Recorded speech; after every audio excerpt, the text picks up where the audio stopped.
I was raised in Houston, Texas, by two of the most compassionate, understanding, and loving people. My father is a criminal defense attorney.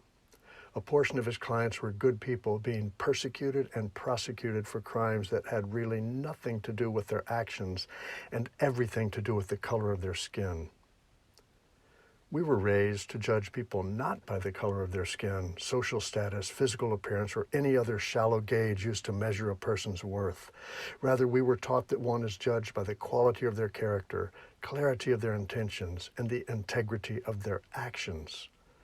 Though I'm a white male, I saw firsthand the dramatic consequences of hatred directed at people of color. There has been progress in society within the last few decades. For instance, I'm married to an African-American woman, which would have been illegal not so many years ago. There were separate public drinking fountains and toilets for men, women, and colored when I was growing up. So yes, some things have changed. However, the virus of hatred towards others for the color of their skin has never truly healed. It is here and once again has risen to the surface, and the pent-up anger, frustration, and rage has to be expressed because, as Newton said, every action has an equal and opposite reaction. I'm a white man, yet I am also a human. We are all connected on this earth. I cry for the injustices, the violence, the inhumanity that humans thrust upon each other. The righteous way forward is a difficult path. I do not have any magic answer to end the suffering, pain, agony, and frustration, but I do have hope, faith, and an inherent belief that we can come together, respect one another for our differences, and find peace in knowing that we are one.